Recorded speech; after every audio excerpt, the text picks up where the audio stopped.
Student, आज हम व्याकरण का चैप्टर 14 समुच्चय बोधक पढ़ेंगे। कंजक्शन। समुच्चय बोधक किसे कहते हैं? आइए सबसे पहले समुच्चय बोधक की परिभाषा के बारे में जानते हैं। जो शब्द दो या दो से अधिक शब्दों, वाक्यांशों अथवा उपवाक्यों को जोड़ने का काम करता है उसे समुच्चय बोधक कहते हैं। दो शब्द, दो से अधिक वाक्यांशों अथवा उपवाक्यों को जोड़ने का जो शब्द काम करता है उसे हम समुच्चय बोधक कहते हैं। जैसे आप देख सकते हैं, समुच्चय बोधक में आप उदाहरण देख लीजिए। दुर्योधन धृतराष्ट्र के पुत्र थे और अर्जुन पांडव के। यहाँ दुर्योधन धृतराष्ट्र के पुत्र थे, अर्जुन पांडव के। ये दो वाक्य है, इसे और लगाकर जोड़ दिया गया है और इसलिए परंतु, तो, कि, अथवा आदि शब्द समुच्चय बोधक कहलाते हैं। समुच्चय बोधक शब्द के कितने भेद हैं? समुच्चय बोधक शब्द के दो भेद हैं, समानाधिकरण और व्याधिकरण। समानाधिकरण समुच्चय बोधक किसे कहते हैं?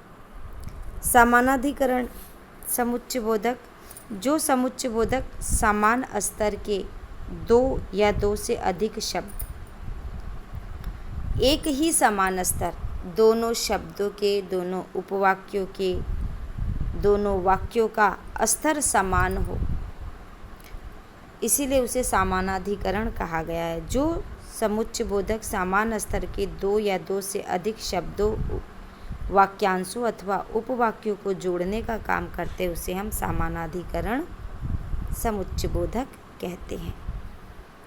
जैसे आप देख लीजिए, लव और कुश श्री राम के पुत्र थे। तो यहाँ पे लव श्री राम के पुत्र थे, कुश श्री राम के पुत्र थे। दोनों में समानता है।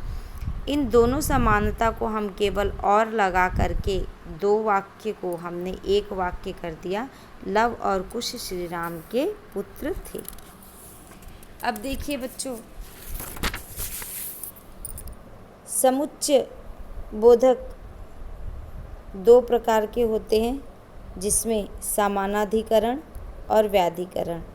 समानाधिकरण समुच्चय बोधक के भी चार भेद हैं।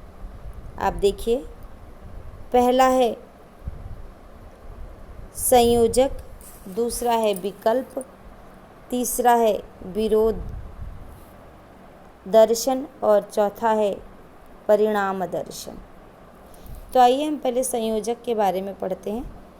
संयोजक किसे कहते हैं? ऐसे शब्द जो दो या दो से अधिक शब्दों, उपवाक्यों या वाक्यांशों को जोड़ने का काम करता है उसे हम संयोजक कहते हैं।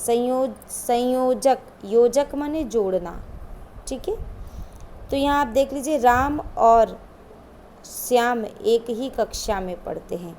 यहाँ हमने राम और श्याम को जोड़ने का काम किया और शब्द के माध्यम से।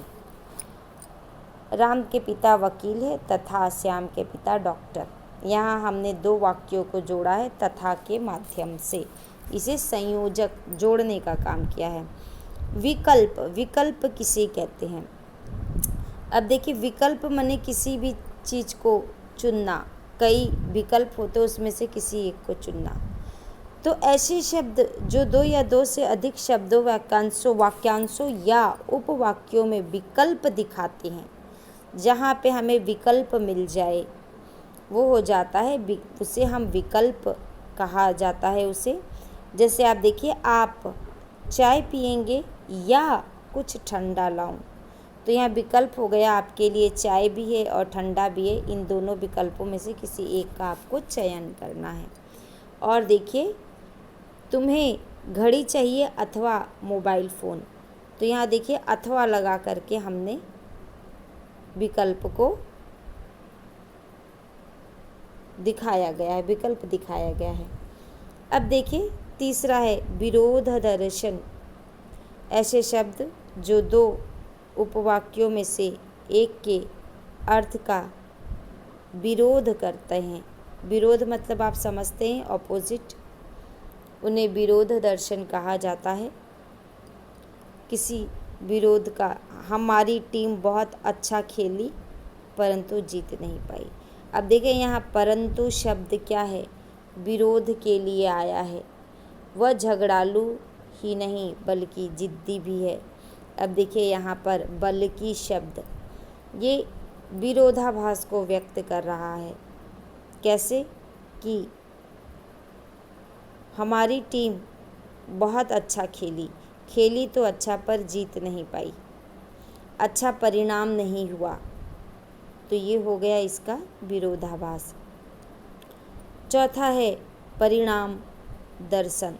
परिणाम को आप जानते हैं रिजल्ट कहा जाता है। जो समुच्चय बोधक दो उपवाक्यों में से एक उपवाक्य के परिणाम की ओर संकेत करता है उसे हम परिणाम दर्शन समानाधिकरण समुच्चय बोधक कहा जाता है। जैसे देखिए चुपचाप बैठो अथवा यहाँ से बाहर जाओ।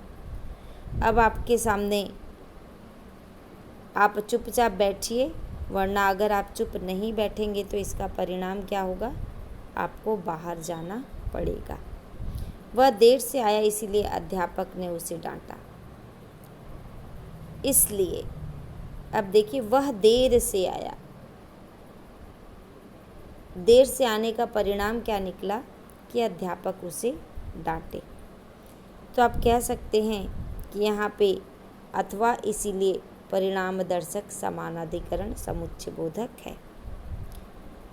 बच्चों दूसरा भाग है व्याधिकरण, जो मैं कल आपको समझाऊंगी। धन्यवाद बच्चों।